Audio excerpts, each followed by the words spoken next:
You posted recently about marijuana and that you're okay with it being legalized, but it has to be done safely. Can you explain your policy there? Well, I just put out a paper. And first of all, medical marijuana has been amazing. It's been, I've had friends and I've had others and doctors telling me that it's been absolutely amazing, the medical marijuana. And we put out a statement that we can live with the marijuana. It's got to be a certain age, to buy it. It's got to be done in a very concerted, lawful way. And the way they're doing it in Florida, I think, is going to be actually good. It's going to be very good. But it's got to be done in a good way. It's got to be done in a clean way. You go into some of these places, like in New York, it smells all marijuana. You've got to have a system where there's control. And I think the way they've done it in Florida is very good. Do you know anything about psychedelics? So I'm not a drug guy, but I recently did ayahuasca. Yeah. And there's a lot of people that speak to sort of the health benefits and the spiritual benefits of these different psychedelics. Mm-hmm. I think we would probably have a better world if everybody in Congress took some mushrooms, perhaps. Now, I know you stay away from all of that stuff. I know also veterans use it for dealing with PTSD and all that kind of stuff. So it's great, and it's interesting that you're thinking about being more accepting of some of these drugs, which don't just have a recreational purpose, but a medical purpose, a treatment purpose. So we put out a statement today. We're going to put out another one probably next week, be more specific, although I think it's pretty specific. And we'll see how that all goes. That's a referendum coming up in some states, but it's coming up, and we'll see how it does. I will say it's been very hard to beat it. You take a look at the numbers, it's been very hard to beat it. So I think it'll generally pass, but you want to do it in a safe way. Speaking of marijuana, let me ask you about my good friend Joe Rogan. So you had a bit of tension with him.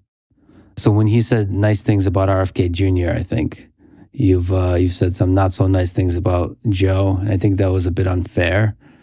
And as a fan of Joe, I would love to see you do his podcast, because he is legit the greatest conversationalist in the world. So what's the story behind the tension? I don't think there was any tension. And I've always liked him, but I don't know him. I mean, I only see him when I walk into the arena with Dana, and I shake his hand.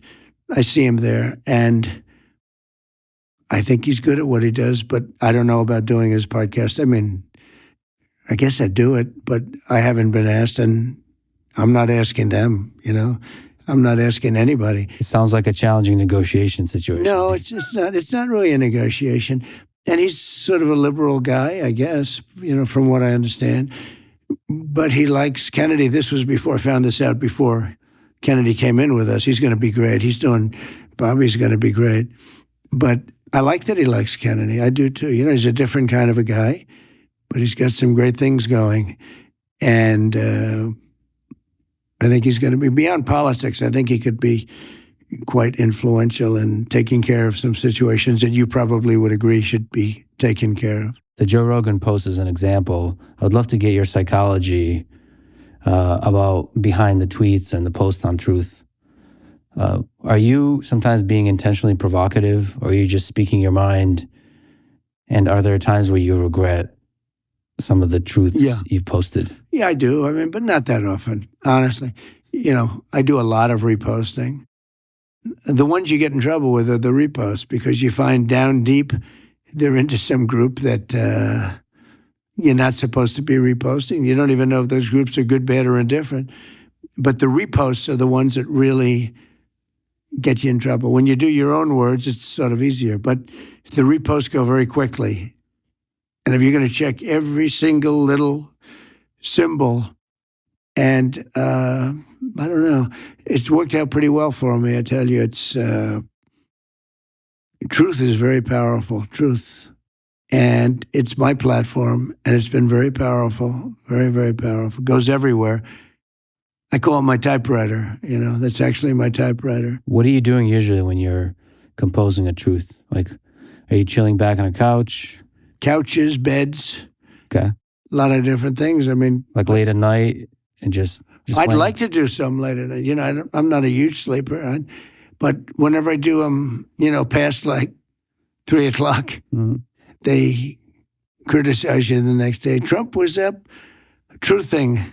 Okay, Trump was truthing at 3:00 in the morning, and there should be no problem with that. And then when you think about time zones, how do they know that you're like, in a time zone like an Eastern zone? So, but every time I do it after like 2 or 3:00, it's like, why is he doing that?